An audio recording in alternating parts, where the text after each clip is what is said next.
Era martes por la tarde cuando recibí la citación judicial. Estaba en mi cocina preparando el almuerzo que como siempre llevaría a Diego y Norma, porque ellos nunca tienen dinero para comida. 40 años limpiando oficinas, cosiendo hasta altas horas, ahorrando cada centavo para finalmente comprar mi casita en la playa, y ahora mi propio hijo me demanda. Dice que soy una ladrona, que le robé el futuro a su esposa desempleada, que esa casa debería ser de Norma, no mía. Mi hijo de 35 años, al que mantengo desde que se casó, me está llevando a juicio porque me atreví a comprar algo para mí con mi propio dinero. Cuando llegué a su departamento con la comida caliente, como hago todos los días desde hace 5 años, Diego me estaba esperando en la puerta con una sonrisa que me helaba la sangre. Norma estaba sentada en el sillón que yo les había comprado, vestida con el vestido verde que yo le regalé el mes pasado, pintándose las uñas con el esmalte caro que también pagué yo. Ni siquiera levantó la vista cuando entré. Diego tomó las bolsas de comida y las dejó sobre la mesa sin siquiera agradecerme. Era como si fuera mi obligación, como si yo fuera su empleada doméstica personal. Me senté en la silla que siempre ocupo durante estas visitas, esa silla incómoda que me asignaron desde el primer día, mientras ellos se acomodaban en el sofá como reyes en su trono. Diego me miró con esa expresión que había aprendido a temer en los últimos meses, esa mezcla de superioridad y desprecio que me hacía sentir pequeña en mi propia familia. Norma siguió con sus uñas, como si mi presencia fuera invisible, como si la mujer que pagaba su comida, su ropa, su techo, no mereciera ni una mirada. Fue entonces cuando Diego sacó los papeles. Los extendió sobre la mesa con una ceremonia casi teatral, como si estuviera presentando un trofeo. Era la demanda, escrita con letra legal fría y amenazante, donde mi hijo me acusaba de ser una madre egoísta y cruel. Según ese documento, yo había cometido un acto de malicia imperdonable al comprar mi casa en la playa. Que había pensado solo en mí misma mientras mi nuera sufría la incertidumbre de no tener una propiedad a su nombre. Que una mujer de mi edad no necesitaba lujos mientras ellos luchaban por construir su futuro. Las palabras se difuminaban ante mis ojos mientras mi corazón se aceleraba. Diego hablaba con una frialdad que nunca antes había mostrado conmigo, explicando cada punto de la demanda como si fuera un profesor dando una lección. Norma finalmente dejó sus uñas y se unió a la conversación, pero no para defenderme. Sus primeras palabras fueron para recordarme todas las veces que había sido generosa con ellos, pero ahora esa generosidad se había convertido en una deuda que yo tenía que pagar. Que ellos habían dependido de mi ayuda porque confiaban en que yo siempre estaría ahí para apoyarlos, y que mi compra había roto esa confianza. Traté de explicarles que esa casa era el resultado de una vida entera de sacrificios. Que me había levantado cada mañana a las 5 durante 40 años para ir a limpiar oficinas. Que había trabajado los fines de semana cosiendo ropa para otras familias mientras ellos dormían cómodamente. Que había ahorrado peso por peso, privándome de vacaciones, de ropa nueva, de cualquier lujo, para poder tener algo propio antes de morir. Pero Diego interrumpía cada intento de explicación con argumentos legales que sonaban ensayados y calculados. Norma se levantó del sofá y caminó hacia la ventana, dándome la espalda mientras hablaba. Me dijo que ellos habían consultado con un abogado y que tenían derecho a reclamar esa propiedad. Que yo, como madre y suegra, tenía la obligación moral de pensar en el bienestar de mi familia antes que en mis propios deseos. Sus palabras eran suaves pero venenosas, cada frase cuidadosamente elegida para hacerme sentir culpable por haber osado pensar en mi propio futuro. El aire del departamento se volvió denso y sofocante. Diego me informó que tenía 30 días para responder a la demanda. Que si yo era razonable y entendía mi error, podríamos llegar a un acuerdo sin necesidad de ir a juicio. Todo lo que tenía que hacer era transferir la propiedad a nombre de Norma y el asunto se resolvería pacíficamente. Sus palabras sonaban como una amenaza envuelta en falsa consideración, como si me estuviera haciendo un favor al darme la oportunidad de rendirme sin luchar. Me levanté de esa silla incómoda con las piernas temblorosas y el corazón destrozado. La comida que había traído seguía sobre la mesa, ya fría, como un símbolo de todo lo que había dado sin recibir nada a cambio. Diego y Norma me miraban expectantes, como si esperaran que les agradeciera por mostrarme el camino correcto. Pero yo ya no podía fingir que todo estaba bien. Por primera vez en 5 años, salí de ese departamento sin lavar los platos ni ordenar la cocina. Los dejé ahí, sentados en su trono de comodidad, mientras yo caminaba hacia la puerta con la dignidad que me quedaba. Salí de ese departamento con las manos vacías y el corazón destrozado, pero mi mente comenzó a trabajar de una manera que no había experimentado en años. Mientras caminaba por las calles de mi barrio, las lágrimas se secaron y fueron reemplazadas por una rabia fría que me sorprendió a mí misma. Diego y Norma creían que me habían dado un golpe mortal, pero no sabían que acababan de despertar a la mujer que había luchado sola para sacar adelante a un hijo sin padre. Recordé cómo había comenzado todo. Diego tenía 25 años cuando conoció a Norma en una fiesta. Ella era una chica bonita, con una sonrisa encantadora y sueños grandes que no coincidían con su disposición para trabajar. Desde el primer día que la trajo a casa, noté algo en su manera de mirar mis cosas, como si estuviera evaluando el valor de cada objeto. Pero era la novia de mi hijo, y yo quería que él fuera feliz después de haber crecido sin padre. Cuando decidieron casarse, yo pagué la boda completa. Norma quería una ceremonia elegante, con flores importadas y un vestido que costaba más de lo que yo ganaba en 3 meses. Diego vino a pedirme ayuda con esa sonrisa que conocía desde niño, esa que usaba cuando necesitaba algo importante. Le dije que sí, como siempre. Saqué dinero de mis ahorros, esos que había juntado limpiando oficinas de madrugada, y les di la boda de ensueño que ella quería. Después de la boda, las visitas comenzaron a cambiar. Ya no venían a verme por cariño, sino cuando necesitaban algo. Primero fue el departamento. Norma no quería vivir en un lugar pequeño, decía que se sentía claustrofóbica. Diego me explicó que necesitaban mi ayuda para el depósito y los primeros meses de alquiler. Otra vez saqué dinero de mis ahorros. Luego fueron los muebles, porque no podían vivir en un lugar vacío. Después la ropa, porque Norma necesitaba vestirse bien para buscar trabajo, aunque nunca lo buscaba realmente. Los trabajos de Norma duraban pocas semanas. Siempre había una excusa. El jefe era machista, las compañeras eran envidiosas, el horario era muy pesado, el sueldo muy bajo. Diego siempre la defendía, diciéndome que era una mujer sensible y que necesitaba tiempo para encontrar algo adecuado para ella. Mientras tanto, yo seguía trabajando doble turno para mantener mi casa y ayudar a mantener la suya. El patrón se volvió predecible. Cada semana, Diego me llamaba con alguna urgencia. Que se les había roto la heladera, que necesitaban pagar el médico, que tenían una oportunidad de negocio que no podían desaprovechar. Siempre era presentado como un préstamo, pero nunca me devolvían nada. Yo aceptaba porque era mi hijo, porque pensaba que eventualmente se estabilizarían y todo mejoraría. Norma desarrolló gustos caros rápidamente. Quería comer en restaurantes elegantes, vestirse con ropa de marca, tener tratamientos de belleza regulares. Diego justificaba estos gastos diciéndome que su esposa merecía lo mejor, que había crecido en una familia de clase media y que él no quería que se sintiera inferior por haberse casado con alguien de recursos limitados. Cada vez que yo sugería que tal vez deberían ajustar sus gastos a sus ingresos, Diego me recordaba todo lo que habían sacrificado por estar cerca de mí. La manipulación emocional era sutil pero constante. Norma había aprendido a usar las palabras correctas para hacerme sentir culpable. Me decía que se sentía mal por depender de mí, pero que no tenía otra opción. Que soñaba con el día en que pudieran devolverme todo lo que había hecho por ellos. Que yo era la suegra que toda mujer quería tener, generosa y comprensiva. Sus palabras sonaban sinceras, pero siempre terminaban con una nueva petición de ayuda. Diego había cambiado completamente desde que se casó. El hijo cariñoso y agradecido se había convertido en un hombre que me veía como una fuente ilimitada de recursos. Dejó de preguntarme cómo estaba yo para concentrarse únicamente en sus necesidades. Cuando yo mencionaba que me sentía cansada o que necesitaba un descanso, él me recordaba que yo era joven y fuerte, que tenía muchos años por delante para descansar. La gota que colmó el vaso llegó cuando finalmente junté el dinero suficiente para comprar mi casita en la playa. Había sido mi sueño desde siempre, tener un lugar propio donde pudiera descansar después de una vida de trabajo duro. Cuando les conté sobre mi compra, esperaba que se alegraran por mí. En cambio, la reacción fue de completa indignación. Norma me dijo que no podía creer que yo hubiera hecho algo tan egoísta. Diego me acusó de haber perdido las prioridades, de haber olvidado que la familia era lo más importante. La conversación se volvió cada vez más tensa.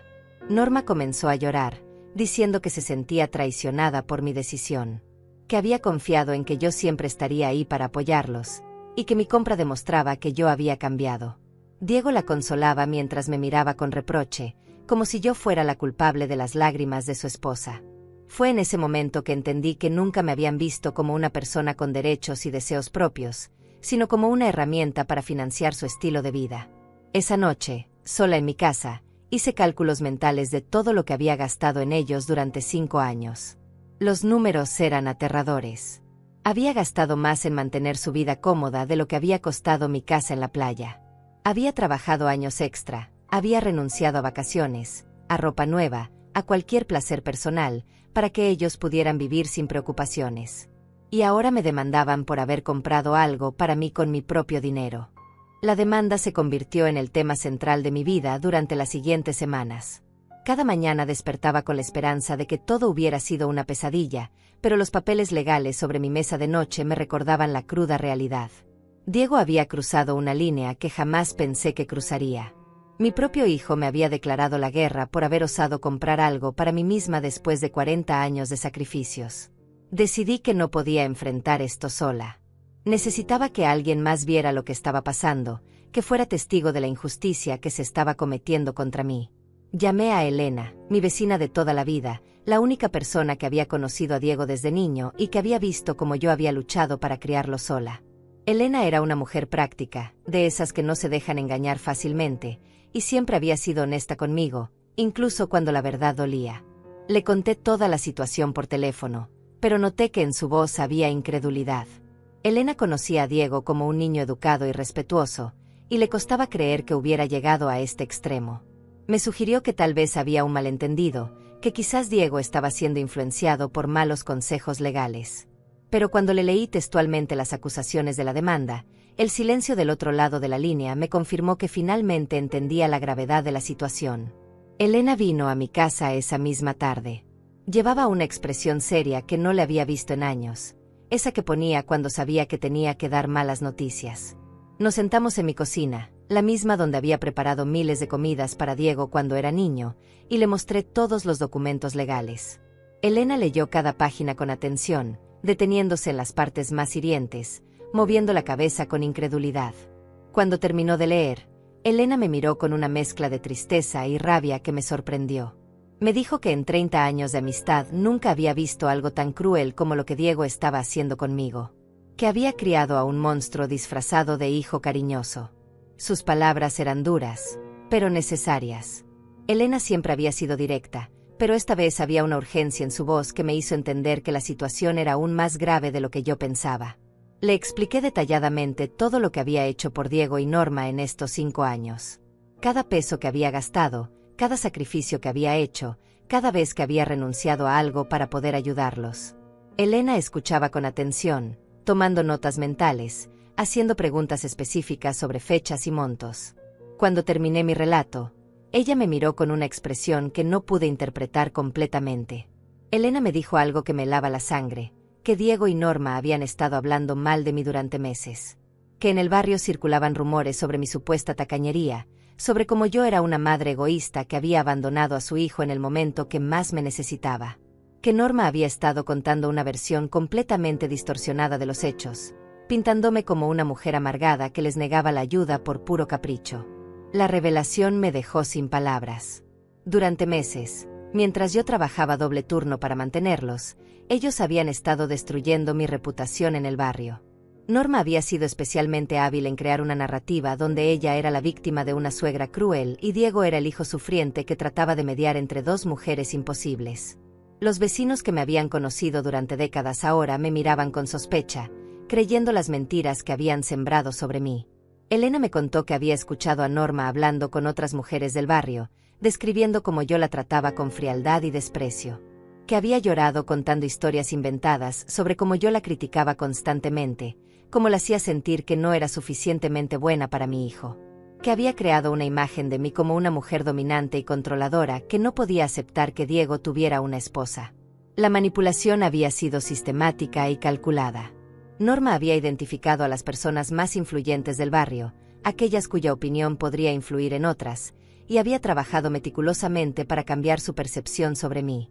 Había usado su juventud y su apariencia frágil para generar simpatía, presentándose como una mujer joven que luchaba por encontrar su lugar en una familia que no la aceptaba. Diego había sido el complemento perfecto para esta estrategia. Él agregaba detalles específicos a las historias de Norma, datos que solo alguien cercano a mí podría conocer, lo que daba credibilidad a las mentiras. Había contado cómo yo lo presionaba para que trabajara más horas, cómo me quejaba constantemente del dinero que gastaba en su esposa, cómo había cambiado desde que me había vuelto propietaria de una casa en la playa. La conversación con Elena me abrió los ojos sobre la magnitud del plan que habían estado ejecutando. La demanda no había surgido espontáneamente después de mi compra. Era el resultado de meses de preparación, de construcción de una narrativa que justificara su acción legal. Habían estado sembrando las semillas de mi destrucción social antes de proceder con la destrucción legal. Elena me preguntó si tenía alguna prueba de todo lo que había hecho por ellos. Facturas, recibos, transferencias bancarias, cualquier cosa que pudiera demostrar la realidad de mi generosidad. Fue entonces cuando me di cuenta de que había sido demasiado confiada. Muchas veces les había dado dinero en efectivo, sin pedir recibos ni comprobantes. Había pagado cuentas directamente en comercios, usando mi nombre para que ellos pudieran llevarse mercadería sin tener que mostrar identificación. Sin embargo, no todo estaba perdido. Elena me sugirió que revisáramos mis extractos bancarios, que seguramente mostrarían un patrón de gastos que coincidía con mis relatos. También me aconsejó que hablara con algunos comerciantes del barrio que me conocían desde hace años, aquellos que habían visto cómo yo compraba cosas para Diego y Norma regularmente. Esa noche, Elena se quedó conmigo hasta muy tarde. Revisamos mes por mes mis registros bancarios, identificando cada transferencia, cada retiro en efectivo que había hecho para ayudar a Diego y Norma. Los números eran abrumadores. En 5 años, había gastado más de lo que ganaba en 8 meses de trabajo duro. Había vaciado mis ahorros sistemáticamente, siempre con la esperanza de que eventualmente ellos se estabilizarían económicamente. Elena tomaba notas de todo, organizando la información de manera que pudiera ser presentada claramente. Me dijo que necesitábamos construir un caso sólido, no solo para defendernos legalmente, sino para restaurar mi reputación en el barrio. Que la verdad tenía que salir a la luz antes de que el daño fuera irreparable. Al final de la noche, Elena me miró con una determinación que me contagió. Me dijo que no iba a permitir que Diego y Norma destruyeran a la mujer que había sido como una segunda madre para ella durante tantos años. Que íbamos a luchar juntas, que no estaba sola en esta batalla.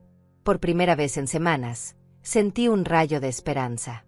Tenía una aliada, alguien que creía en mí y que estaba dispuesta a ayudarme a enfrentar esta injusticia. Elena me prometió que al día siguiente comenzaríamos a recopilar testimonios de personas que habían sido testigos de mi generosidad. Que hablaríamos con comerciantes, con otros vecinos, con cualquiera que pudiera atestiguar la verdad sobre mi relación con Diego y Norma. La guerra que mi hijo había declarado contra mí estaba lejos de terminar, pero ahora tenía una estrategia y una compañera de batalla.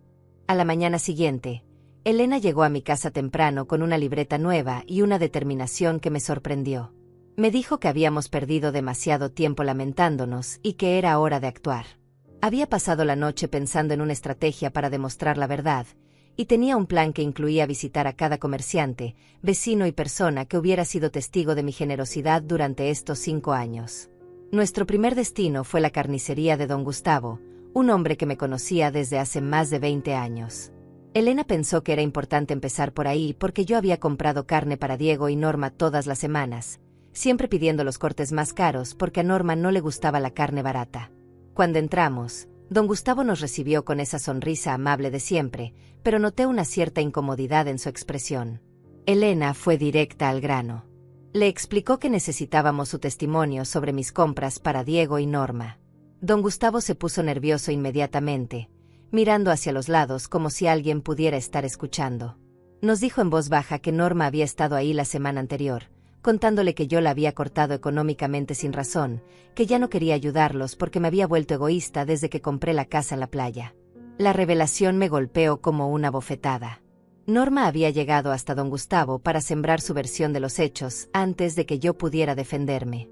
Elena notó mi conmoción y tomó el control de la conversación. Le preguntó a don Gustavo específicamente sobre mis compras, cuánto gastaba semanalmente, qué tipo de carne pedía, si siempre pagaba en efectivo. Don Gustavo confirmó que durante años yo había comprado para 3 personas, siempre los mejores cortes, y que pagaba sin chistar los precios altos que Norma había exigido. Don Gustavo nos contó algo que me sorprendió. Norma le había pedido que le diera carne fiada porque ahora tenían problemas económicos por mi culpa. Cuando le sugirió que comprara cortes más baratos hasta que se solucionara su situación, ella se había ofendido terriblemente. Le había dicho que una mujer como ella no podía comer carne de segunda calidad, que don Gustavo no entendía su posición social. Había salido del local muy molesta cuando le explicó que no podía dar carne fiada a clientes que compraban los cortes más caros. Elena tomó notas detalladas de todo lo que don Gustavo nos contaba. Le pidió que recordara fechas específicas, montos aproximados, cualquier detalle que pudiera ser útil para construir nuestro caso. Don Gustavo parecía aliviado de poder contar la verdad después de haber escuchado tantas mentiras sobre mí. Me dijo que siempre había admirado mi dedicación hacia mi hijo, pero que últimamente se había preguntado si no estaba siendo demasiado generosa.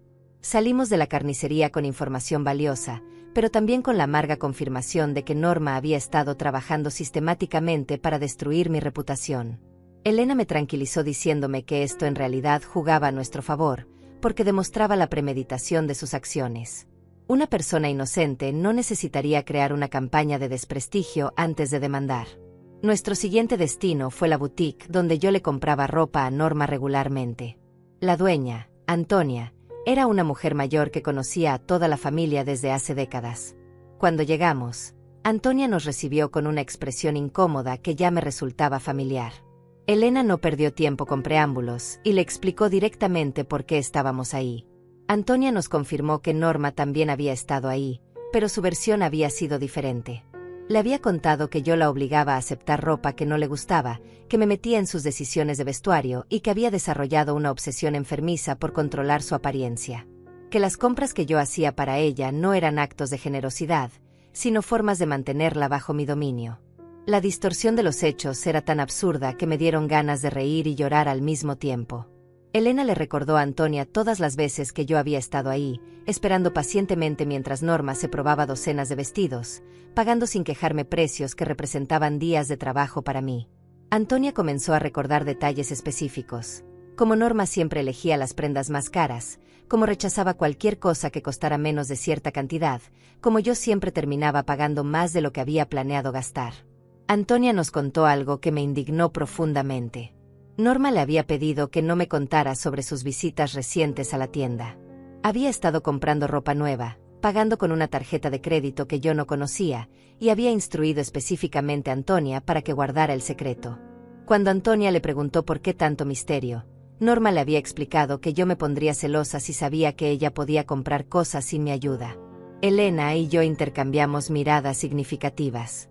Esta información era crucial porque demostraba que Norma tenía recursos económicos que había estado ocultando. Si tenía una tarjeta de crédito que podía usar para comprar ropa cara, entonces no era la mujer desesperada y sin recursos que había pintado en la demanda. Antonia parecía estar procesando sus propios recuerdos mientras hablaba con nosotras. Nos dijo que ahora que lo pensaba mejor, siempre le había resultado extraño que una mujer supuestamente sin trabajo pudiera permitirse ser tan exigente con la ropa.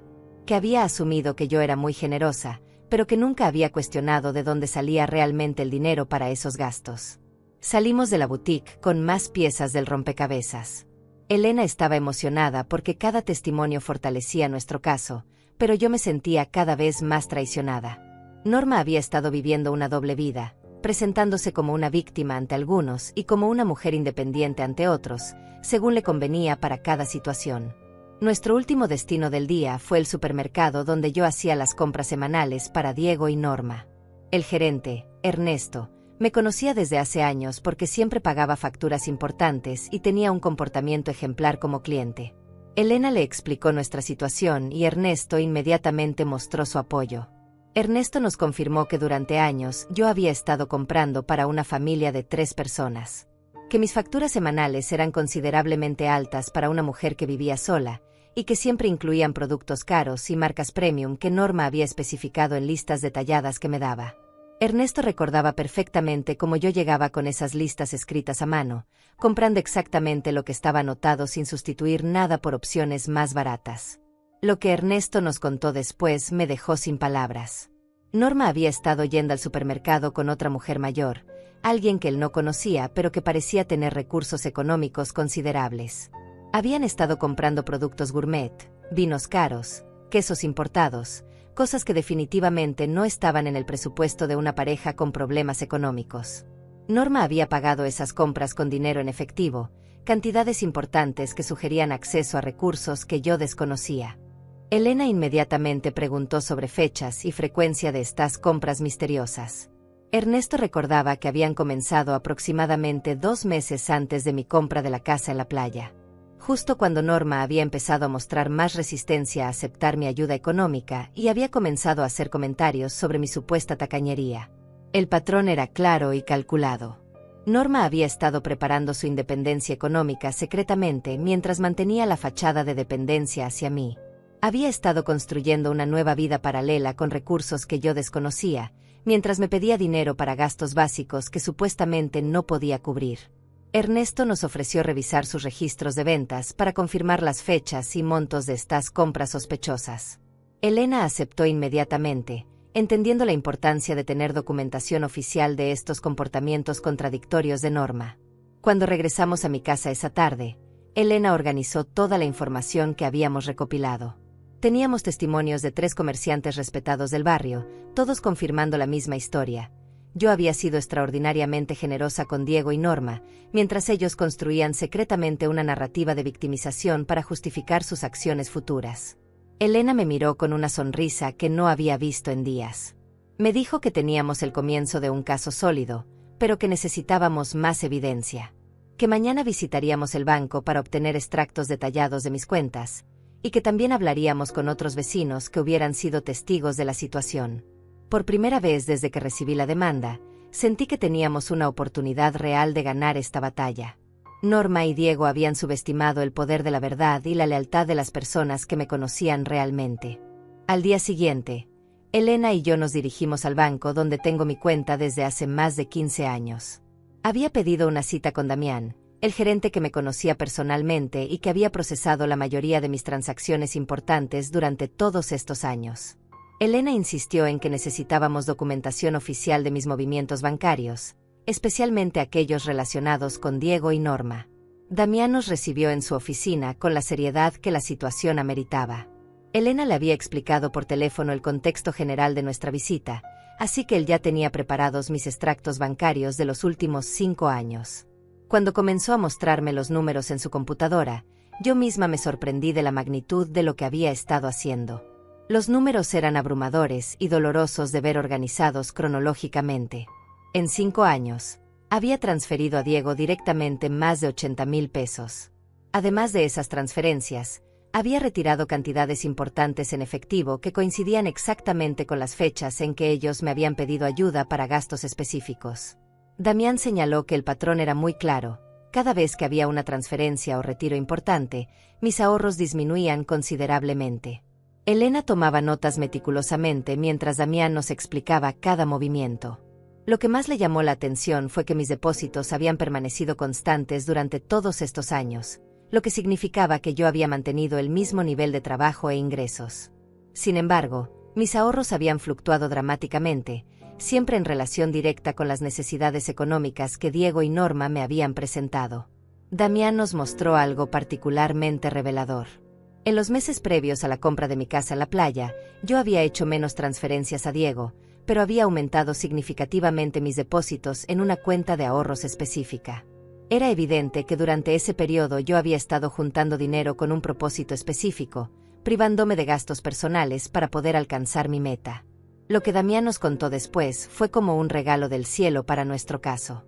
Me explicó que Diego había venido al banco aproximadamente 3 meses antes de la demanda, preguntando sobre mis cuentas y mis propiedades. Había alegado que estaba preocupado por mi bienestar financiero y que quería asegurarse de que yo no estuviera siendo víctima de algún fraude o estafa. Elena y yo intercambiamos miradas de incredulidad. Diego había estado investigando mis finanzas a mis espaldas, claramente preparando el terreno para la demanda que presentaría meses después.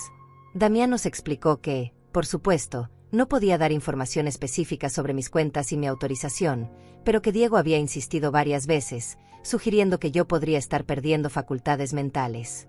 La manipulación era más profunda de lo que habíamos imaginado. Diego no solo había estado planeando la demanda, sino que había estado construyendo una narrativa donde yo era una mujer mayor que tomaba decisiones financieras irracionales. Había estado sembrando dudas sobre mi competencia mental como una estrategia adicional para justificar su acción legal.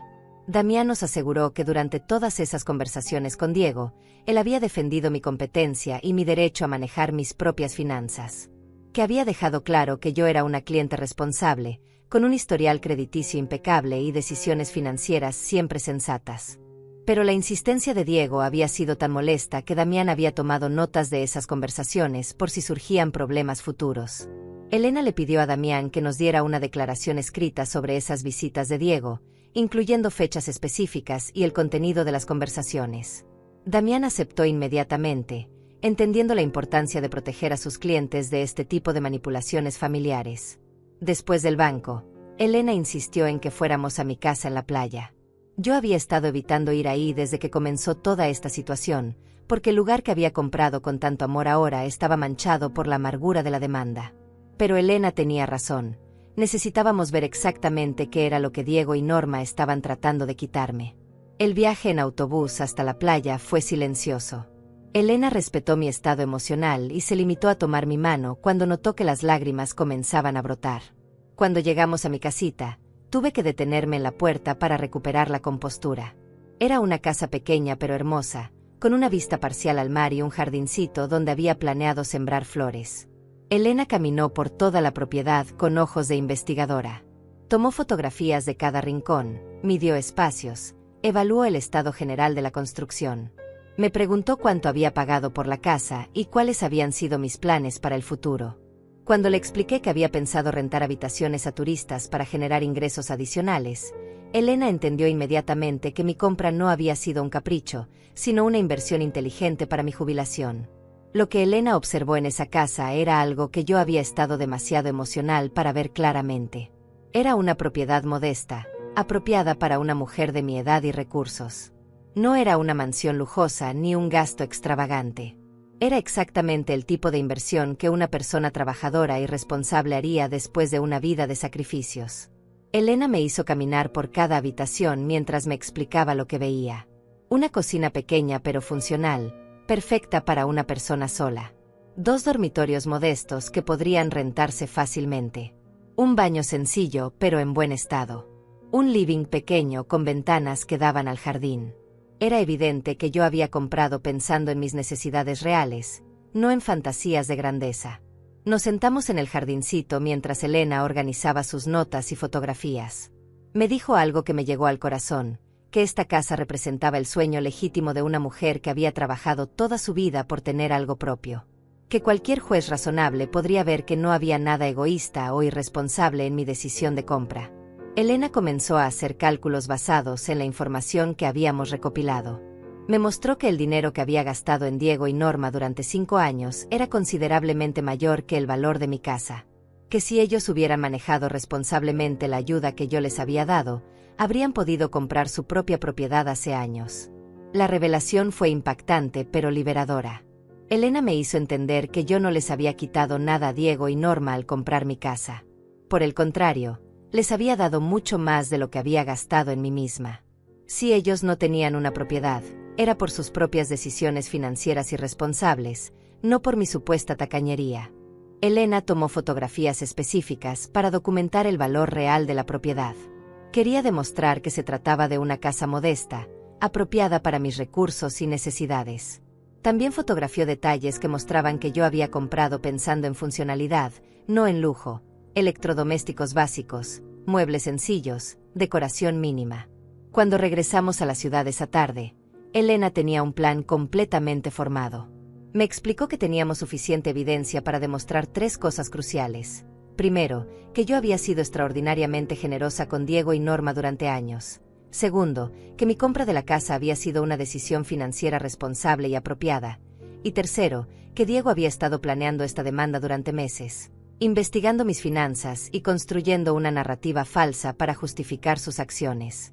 Elena me dijo que necesitábamos contratar un abogado inmediatamente, que aunque teníamos evidencia sólida, necesitábamos presentarla de manera profesional ante el tribunal, que la documentación que habíamos recopilado era valiosa, pero que necesitaba ser organizada legalmente para tener el máximo impacto. Esa noche, por primera vez en semanas, pude dormir tranquila.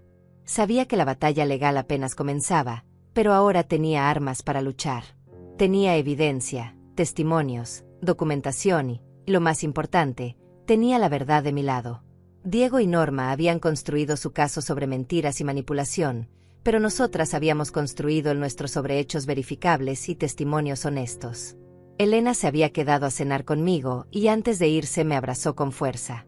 Me dijo que estaba orgullosa de mí por haber tenido el valor de luchar, y que juntas íbamos a demostrar que la justicia todavía existía para las personas trabajadoras y honestas como yo. Al día siguiente, Elena llegó a mi casa con el nombre y teléfono de Ezequiel, un abogado que le había recomendado su hermana. Elena me explicó que Ezequiel se especializaba en casos de conflictos familiares y tenía una reputación sólida por defender a personas mayores que habían sido víctimas de abuso económico por parte de sus propios hijos. La descripción me dolió porque confirmaba que mi situación no era única, que otros padres habían pasado por traiciones similares. La oficina de Ezequiel estaba en el centro de la ciudad, en un edificio modesto pero respetable. Cuando llegamos, me sorprendió ver que era un hombre joven, probablemente de la edad de Diego, pero con una seriedad y profesionalismo que mi hijo nunca había demostrado. Elena había traído toda la documentación que habíamos recopilado, extractos bancarios, testimonios de comerciantes, fotografías de mi casa y las notas detalladas de nuestras investigaciones. Ezequiel leyó la demanda de Diego con una expresión que iba cambiando de neutral a indignada. Cuando terminó, me miró directamente a los ojos y me dijo algo que me alivió profundamente, que en 20 años de carrera nunca había visto una demanda tan infundada y maliciosa como la que mi hijo había presentado contra mí. Que los argumentos legales eran débiles y que las acusaciones eran claramente fabricadas para generar presión emocional. Elena comenzó a presentar toda la evidencia que habíamos recopilado, organizándola cronológicamente para que Ezequiel pudiera ver el patrón completo de manipulación. Los extractos bancarios mostraban claramente mi generosidad constante hacia Diego y Norma.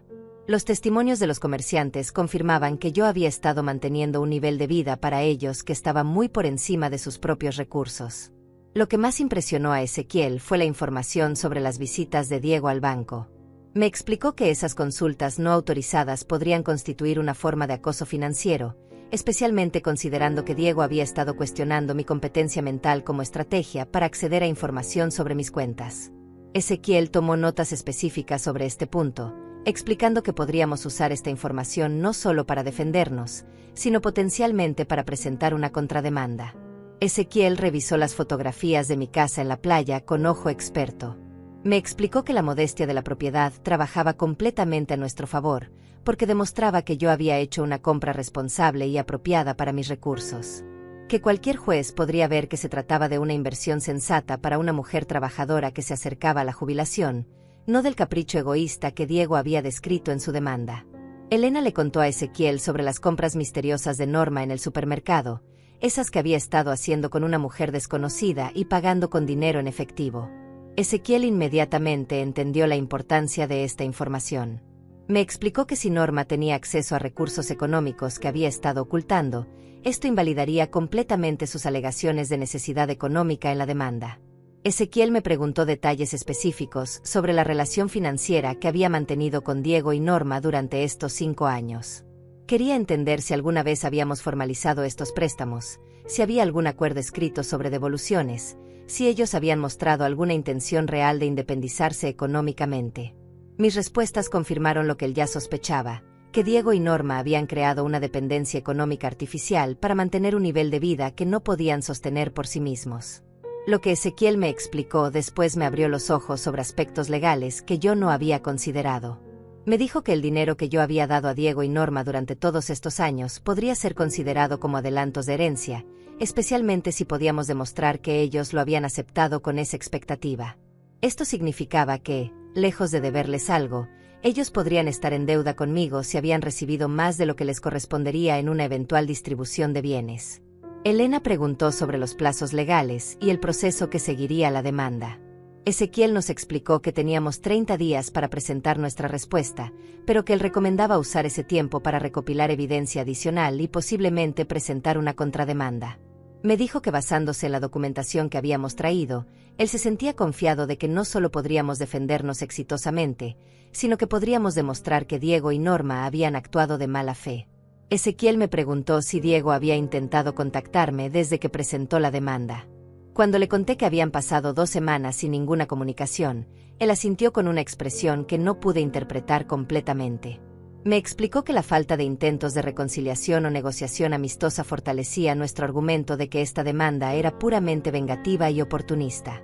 Elena le preguntó a Ezequiel sobre la posibilidad de que Diego y Norma retiraran la demanda si se daban cuenta de la debilidad de su caso. Ezequiel me miró con una expresión seria y me dijo que en su experiencia, las personas que llegan al extremo de demandar a sus propios padres rara vez retroceden voluntariamente. Que probablemente tendríamos que llevar este caso hasta el final, pero que con la evidencia que teníamos, el final sería favorable para nosotros. Ezequiel organizó toda nuestra documentación en carpetas legales, creando copias certificadas de los extractos bancarios y preparando declaraciones juradas de los testimonios que habíamos recopilado. Me explicó que necesitaríamos que don Gustavo, Antonia y Ernesto firmaran declaraciones oficiales, confirmando lo que nos habían contado informalmente. Lo que más me tranquilizó fue cuando Ezequiel me explicó su estrategia de defensa. No íbamos a limitarnos a negar las acusaciones de Diego. Íbamos a demostrar activamente que yo había sido una madre y suegra extraordinariamente generosa, que mi compra de la casa había sido completamente apropiada, y que Diego y Norma habían actuado con premeditación y malicia al presentar esta demanda. Ezequiel me dijo algo que me llegó profundamente al corazón. Me explicó que en casos como este, donde hijos adultos demandan a padres mayores, los tribunales están cada vez más sensibilizados sobre el abuso económico hacia personas de la tercera edad. Que los jueces han visto demasiados casos de hijos que se aprovechan de la generosidad de sus padres y que estaba seguro de que nuestro caso sería visto con la seriedad que merecía. Elena preguntó sobre los costos legales y Ezequiel nos tranquilizó explicando que aceptaría un plan de pagos que se ajustara a mis recursos. Más importante aún, me dijo que si ganábamos el caso, cosa que él consideraba muy probable, podríamos solicitar que Diego y Norma pagaran nuestros costos legales como parte de la sentencia. Cuando salimos de la oficina de Ezequiel esa tarde, Elena y yo nos sentíamos completamente diferentes a cómo habíamos llegado. Teníamos un plan sólido, un abogado competente, y evidencia abrumadora a nuestro favor.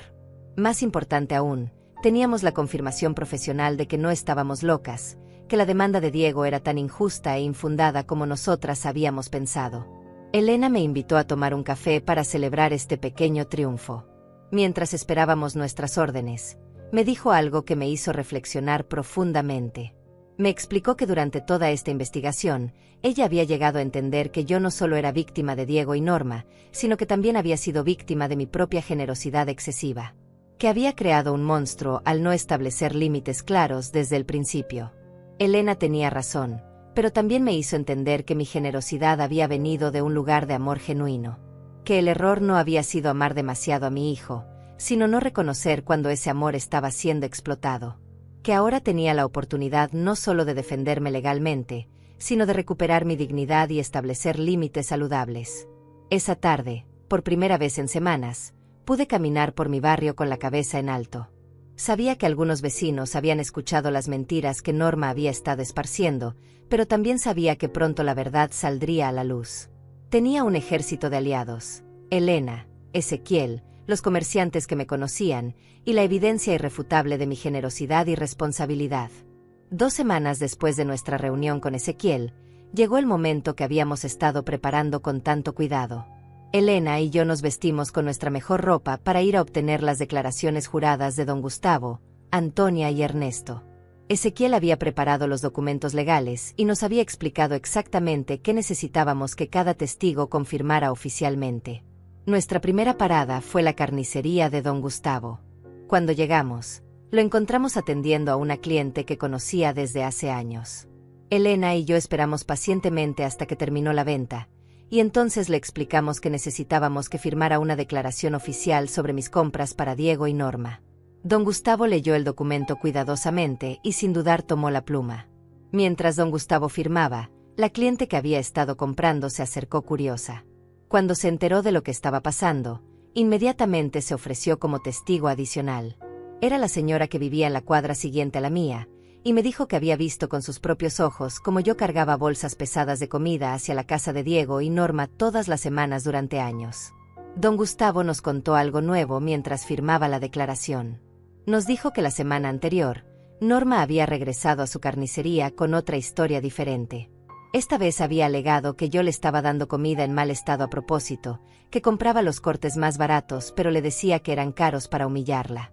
Don Gustavo había quedado tan confundido por esta nueva versión que había decidido no venderle nada hasta que se aclarara la situación.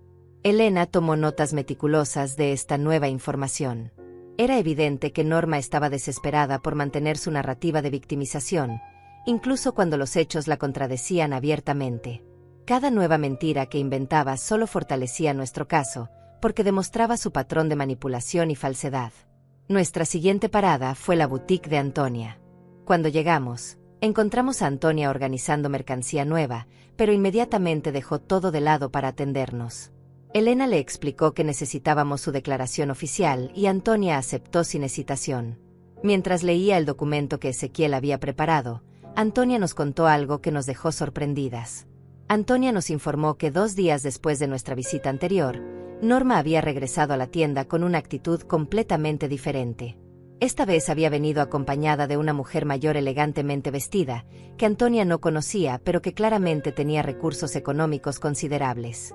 Norma había comprado ropa muy cara, pagando con billetes grandes, y había comentado despectivamente que ya no necesitaba depender de mi mal gusto para vestirse. La información era explosiva. Elena inmediatamente pidió detalles específicos, fechas, horarios, descripción física de la mujer acompañante, tipo de ropa comprada, cantidad de dinero gastado. Antonia recordaba perfectamente porque la transformación de Norma había sido tan dramática que le había resultado imposible de ignorar. Antonia nos describió cómo Norma había mostrado una tarjeta de crédito dorada mientras compraba, comentando que finalmente había encontrado a alguien que apreciaba su verdadero valor. La mujer acompañante había pagado algunos artículos adicionales, tratando a Norma como si fuera su protegida especial. Antonia había quedado tan confundida por este cambio que había decidido investigar discretamente. Elena preguntó si Antonia había logrado averiguar algo sobre la identidad de esta mujer misteriosa. Antonia nos contó que había preguntado sutilmente en otras tiendas del barrio y había descubierto que la mujer era la madre de un empresario local, conocida por su tendencia a adoptar mujeres jóvenes que consideraban maltratadas por sus familias. La revelación era perfecta para nuestro caso. Demostraba que Norma no solo tenía acceso a recursos económicos que había estado ocultando, sino que había estado construyendo activamente una nueva red de apoyo económico mientras mantenía la fachada de dependencia hacia mí. Elena casi no podía contener su emoción mientras Antonia firmaba la declaración jurada. Antonia agregó un detalle final que nos resultó crucial. Nos contó que durante esa visita misteriosa, Norma había mencionado que pronto tendría su propia casa, que había encontrado la manera de asegurar su futuro sin depender de personas tacañas y egoístas. Las palabras habían sido dichas con una sonrisa maliciosa que había incomodado a Antonia en ese momento. Nuestra última parada fue el supermercado de Ernesto. Cuando llegamos, Ernesto ya tenía preparada información adicional que había recopilado desde nuestra visita anterior. Había estado observando discretamente los patrones de compra de Norma y tenía registros detallados que fortalecían enormemente nuestro caso. Ernesto nos mostró facturas específicas de las compras misteriosas de Norma con la mujer mayor. Los montos eran impresionantes. En una sola visita habían gastado más de lo que yo gastaba en un mes completo de compras para 3 personas. Los productos incluían delicatessen importados, vinos premium y artículos gourmet que definitivamente no estaban en el presupuesto de una pareja con problemas económicos. Elena revisó cada factura con ojo de detective. Los patrones eran claros. Las compras habían aumentado en frecuencia y valor después de que yo compré mi casa en la playa.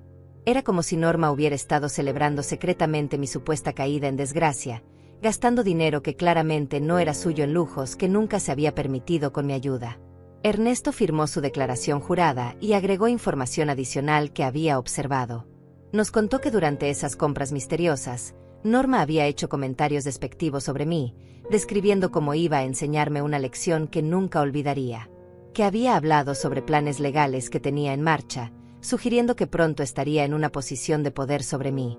Cuando salimos del supermercado con las 3 declaraciones juradas, Elena y yo nos sentíamos victoriosas. Teníamos evidencia documentada no solo de mi generosidad hacia Diego y Norma, sino también de la doble vida que Norma había estado llevando. Más importante aún, teníamos pruebas de la premeditación maliciosa detrás de la demanda. Elena insistió en que fuéramos inmediatamente a la oficina de Ezequiel para entregarle esta nueva información. Cuando llegamos, Ezequiel revisó las declaraciones con una sonrisa que se hacía más amplia con cada página. Nos dijo que esta evidencia era exactamente lo que necesitábamos para transformar nuestro caso de una simple defensa en una victoria aplastante. Ezequiel nos explicó que con esta nueva información, podíamos demostrar 3 elementos cruciales para anular completamente la demanda de Diego. Primero, que Norma había estado ocultando recursos económicos, lo que invalidaba sus alegaciones de necesidad. Segundo, que habían planeado la demanda con malicia, no como último recurso. Y tercero, que habían estado difamando mi reputación como parte de una estrategia calculada. Elena preguntó sobre el siguiente paso en nuestro plan legal.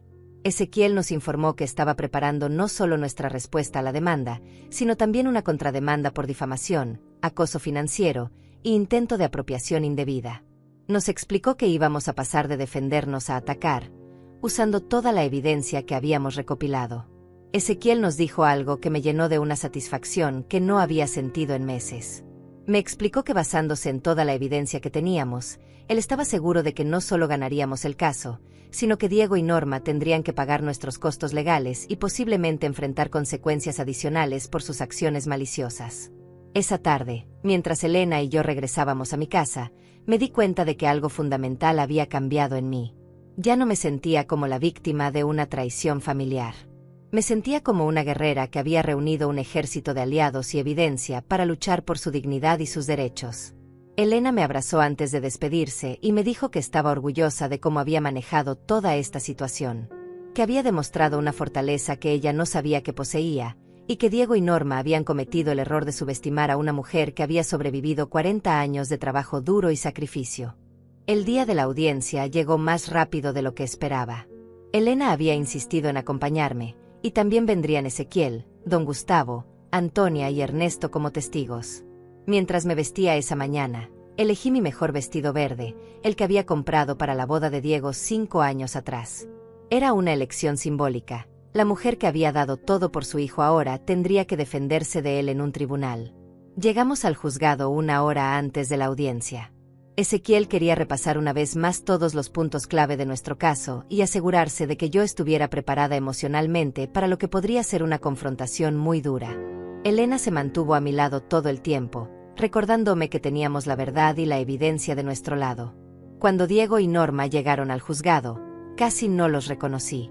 Diego llevaba un traje que yo nunca le había visto, claramente caro y nuevo. Norma vestía un conjunto elegante que definitivamente no había salido de mi presupuesto, y llevaba joyas que no conocía. La transformación era tan evidente que Elena y yo intercambiamos miradas significativas. Estaban proyectando una imagen de prosperidad que contrastaba dramáticamente con sus alegaciones de necesidad económica. Lo que más me dolió fue que Diego ni siquiera me miró cuando entró a la sala. Caminó directo hacia la mesa de su abogado como si yo fuera una extraña. Norma, por el contrario, me dirigió una mirada que era una mezcla de desprecio y triunfo anticipado. Era como si ya hubiera ganado el caso en su mente. El abogado de Diego era un hombre mayor, de esos que cobran por intimidar más que por la calidad de sus argumentos. Cuando comenzó a presentar el caso, sus palabras eran calculadas para hacerme parecer como una mujer cruel y egoísta que había abandonado a su familia en el momento de mayor necesidad. Describió mi compra de la casa en la playa como un acto de malicia dirigido específicamente a dañar las oportunidades futuras de Norma. Escuchar las acusaciones formuladas oficialmente fue más doloroso de lo que había anticipado. El abogado de Diego pintó una imagen de mí como una madre manipuladora que había usado mi ayuda económica como herramienta de control, y que cuando Diego y Norma habían tratado de independizarse, yo los había castigado comprando una propiedad que moralmente les pertenecía a ellos. Norma fue la primera en testificar. Su actuación fue tan convincente que por un momento dudé de mi propia memoria. Habló con lágrimas en los ojos sobre cómo yo la había tratado siempre como una ciudadana de segunda clase, cómo había criticado constantemente sus gastos y sus decisiones, cómo había usado mi generosidad como una cadena para mantenerlos dependientes de mí. Elena apretó mi mano cuando Norma comenzó a describir mi supuesta crueldad emocional. Según su testimonio, Yo había comprado la casa en la playa específicamente para demostrarles que podía gastar dinero en mí misma mientras los dejaba sin recursos. Que había elegido el momento perfecto para traicionarlos, justo cuando ellos más confiaban en mi apoyo. Cuando le tocó el turno a Diego de testificar, sentí como si un extraño estuviera hablando sobre una mujer que yo no conocía. Mi hijo describió una madre obsesiva y controladora, que había creado una dependencia artificial para mantener poder sobre su matrimonio. Según él, mi compra de la casa había sido el acto final de una campaña de sabotaje contra su felicidad matrimonial. Diego habló sobre mi supuesta resistencia a aceptar a Norma como parte de la familia, sobre cómo yo había hecho comentarios despectivos sobre su falta de trabajo, sobre cómo había usado el dinero como arma para crear conflictos en su matrimonio. Era como escuchar una novela de ficción basada vagamente en hechos reales, pero distorsionada hasta volverse irreconocible. Entonces llegó el momento que habíamos estado esperando. Ezequiel comenzó su presentación con una calma profesional que contrastaba dramáticamente con la emotividad artificial del caso de Diego. Comenzó mostrando los extractos bancarios, documento por documento, transacción por transacción, construyendo un cuadro irrefutable de mi generosidad durante 5 años. Los números hablaban por sí solos. Ezequiel demostró que durante 5 años yo había transferido directamente más dinero a Diego del que había gastado en mí misma durante el mismo periodo. Que había vaciado mis ahorros repetidamente para mantener el nivel de vida que ellos habían elegido, sin nunca pedir garantías ni establecer condiciones para esa ayuda. Elena fue llamada como testigo y su testimonio fue devastador para el caso de Diego. Describió las investigaciones que habíamos hecho juntas, los testimonios de los comerciantes, las contradicciones en las historias de Norma. Pero lo más impactante fue cuando Elena describió las compras misteriosas de Norma con la mujer mayor, pagando con dinero en efectivo mientras alegaba pobreza en la demanda. Don Gustavo, Antonia y Ernesto testificaron uno por uno, cada uno confirmando aspectos específicos de mi generosidad y revelando detalles sobre el comportamiento contradictorio de Norma. Cuando Ernesto mostró las facturas de las compras gourmet que Norma había hecho mientras alegaba necesidad económica, pude ver cómo cambiaba la expresión del juez. El momento más impactante llegó cuando Ezequiel presentó la evidencia de las visitas de Diego al banco, sus intentos de acceder a información sobre mis cuentas, y sus sugerencias de que yo podría estar perdiendo facultades mentales. El juez preguntó directamente a Diego sobre estas visitas, y mi hijo se puso visiblemente nervioso mientras trataba de justificar sus acciones. Norma comenzó a desmoronarse cuando Ezequiel le preguntó específicamente sobre la mujer mayor que la había estado acompañando en sus compras. Sus respuestas eran evasivas y contradictorias, y cuando Ezequiel mostró las facturas del supermercado, Norma no pudo explicar cómo una mujer sin trabajo podía permitirse esos gastos mientras alegaba pobreza extrema. La confrontación final llegó cuando Ezequiel me pidió que explicara mi versión de los hechos. Hablé directamente al juez, con la voz firme a pesar de las lágrimas que amenazaban con brotar.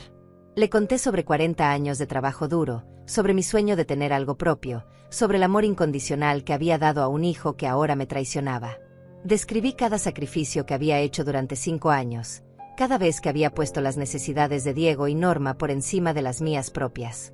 Expliqué cómo había trabajado turnos dobles para poder ayudarlos, cómo había renunciado a vacaciones y lujos personales para mantener su estilo de vida cómodo.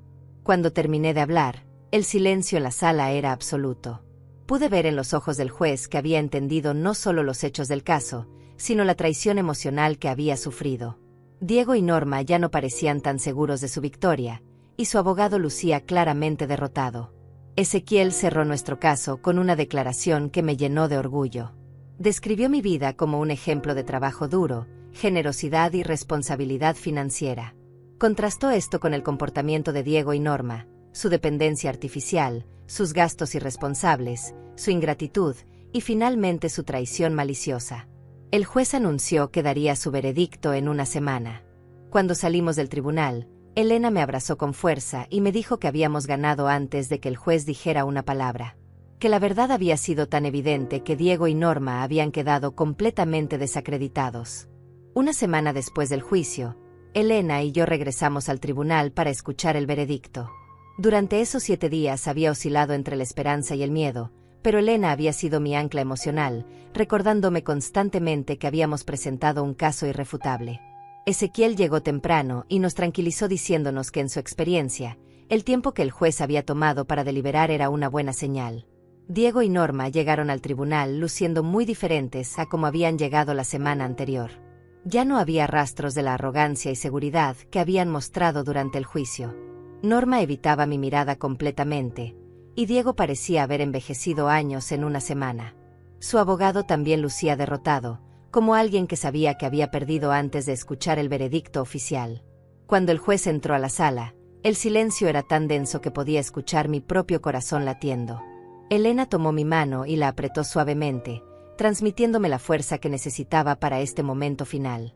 Ezequiel se veía confiado pero respetuoso, exactamente la actitud que yo esperaba de alguien que había trabajado tan duro para defenderme. El juez comenzó a hablar con una voz clara y firme que resonaba en toda la sala. Explicó que había revisado cuidadosamente toda la evidencia presentada por ambas partes, y que había llegado a conclusiones muy específicas sobre cada aspecto del caso. Sus primeras palabras fueron como música para mis oídos, que la demanda de Diego carecía completamente de fundamento legal y moral. El juez describió punto por punto cómo la evidencia había demostrado mi generosidad extraordinaria hacia Diego y Norma durante 5 años. Mencionó específicamente los extractos bancarios que mostraban transferencias regulares que totalizaban una suma impresionante. Explicó que cualquier persona razonable podía ver que yo había sacrificado mi propio bienestar financiero para mantener el estilo de vida de ellos. Lo que más me emocionó fue cuando el juez describió mi compra de la casa en la playa como un acto completamente justificado y responsable. Explicó que después de 40 años de trabajo duro y 5 años de generosidad extrema hacia mi hijo, yo tenía todo el derecho del mundo a gastar mi propio dinero en una propiedad modesta para mi futuro. El juez fue particularmente duro al describir el comportamiento de Norma. Explicó que la evidencia de sus compras secretas mientras alegaba pobreza extrema demostraba no solo falsedad en sus declaraciones, sino una manipulación calculada del sistema legal, que había usado al tribunal como herramienta para extorsionar a una mujer mayor que había sido extraordinariamente generosa con ella. Cuando el juez se dirigió específicamente a Diego, sus palabras fueron como cuchillos que cortaban directamente al corazón de la traición que había sufrido. Le dijo que había demostrado una ingratitud y crueldad hacia su madre que era difícil de comprender, especialmente considerando la generosidad que ella había mostrado durante años. El juez explicó que los intentos de Diego de acceder a información sobre mis cuentas bancarias constituían una forma de acoso financiero que era completamente inaceptable, que había demostrado una premeditación maliciosa que transformaba esta demanda de un supuesto conflicto familiar en un intento de apropiación indebida. La parte más satisfactoria del veredicto llegó cuando el juez anunció que no solo rechazaba completamente la demanda de Diego, sino que aceptaba nuestra contrademanda por difamación y acoso. Explicó que Diego y Norma tendrían que pagar nuestros costos legales completos y una indemnización adicional por el daño emocional que me habían causado. El juez fue aún más lejos de lo que habíamos esperado. Ordenó que Diego y Norma me reembolsaran la mitad del dinero que yo había gastado en ellos durante los últimos 5 años, explicando que habían aceptado esa ayuda bajo falsas pretensiones mientras planeaban secretamente demandarme. Era una compensación que yo nunca había pedido, pero que el juez consideró justa dadas las circunstancias. Lo más impactante fue cuando el juez emitió una orden de restricción que prohibía a Diego y Norma contactarme directa o indirectamente durante los próximos 2 años. Explicó que su comportamiento había demostrado un patrón de acoso y manipulación que podría continuar si no se establecían límites legales claros. Cuando el juez terminó de leer el veredicto, el silencio en la sala era absoluto. Diego tenía la cabeza gacha y Norma estaba llorando, pero ya no eran las lágrimas calculadas que había mostrado durante el juicio. Eran lágrimas de alguien que finalmente entendía las consecuencias de sus acciones. Elena y yo nos abrazamos con una emoción que era una mezcla de alivio, triunfo y tristeza. Habíamos ganado completamente, pero la victoria tenía un sabor agridulce porque significaba el final definitivo de mi relación con Diego. Ezequiel nos felicitó calurosamente, diciéndonos que en 20 años de carrera nunca había visto una vindicación tan completa de un cliente. Cuando salimos del tribunal, Diego intentó acercarse a mí, pero Ezequiel inmediatamente le recordó la orden de restricción que acababa de ser emitida. Diego se detuvo a unos metros de distancia y por primera vez en meses me miró directamente a los ojos. Vi en su mirada algo que podría haber sido arrepentimiento, pero ya era demasiado tarde para eso. Los meses siguientes fueron de reconstrucción y sanación. Elena se convirtió en más que mi vecina, se convirtió en la hermana que nunca había tenido. Juntas comenzamos a planificar mi nuevo futuro, libre de la carga económica y emocional que Diego y Norma habían representado durante tantos años. Con el dinero que el juez ordenó que me reembolsaran, pude hacer las mejoras que había soñado para mi casa en la playa. Elena me ayudó a decorarla y pronto comenzamos a recibir huéspedes los fines de semana. La casa que Diego había tratado de quitarme se convirtió en una fuente de ingresos y felicidad que nunca había anticipado. El cambio más significativo no fue financiero sino emocional. Por primera vez en años, podía tomar decisiones pensando únicamente en mi propio bienestar. Podía comprar algo sin preguntarme si Diego y Norma lo necesitaban más que yo. Podía planificar mi futuro sin considerar sus demandas constantes. Los vecinos del barrio que habían escuchado las mentiras de Norma gradualmente conocieron la verdad. Algunos vinieron a disculparse por haber dudado de mí, pero yo ya había aprendido a valorar únicamente las opiniones de las personas que realmente me conocían. Elena había sido la única que había creído en mí desde el principio, y eso era lo que realmente importaba. 6 meses después del juicio, Elena y yo estábamos sentadas en la terraza de mi casa en la playa, viendo el atardecer mientras planificábamos nuestro próximo proyecto, un pequeño negocio de repostería que operaríamos juntas. Por primera vez en décadas, mi futuro se veía brillante y estaba completamente bajo mi control. Elena me preguntó si extrañaba a Diego, y la respuesta me sorprendió a mí misma. Le dije que extrañaba al hijo que había creído que tenía, pero que había aprendido que ese hijo nunca había existido realmente. Que el Diego que me había demandado era el verdadero Diego, y que era mejor vivir en la realidad que en la ilusión del amor incondicional. Esa noche, mientras Elena regresaba a la ciudad y yo me quedaba sola en mi casita, reflexioné sobre todo lo que había pasado. La traición de Diego había sido devastadora, pero también había sido liberadora. Me había obligado a redescubrir mi propia fuerza, a valorar las amistades verdaderas, y a entender que el amor propio no era egoísmo sino supervivencia. Cerré esa etapa de mi vida con una sonrisa, sabiendo que Diego y Norma habían perdido mucho más que dinero en ese tribunal. Habían perdido a una mujer que los había amado incondicionalmente, y ahora tendrían que vivir con las consecuencias de su traición para siempre. Yo, por el contrario, había ganado algo mucho más valioso: mi libertad, mi dignidad, y la oportunidad de escribir el capítulo final de mi vida exactamente como yo quería que fuera.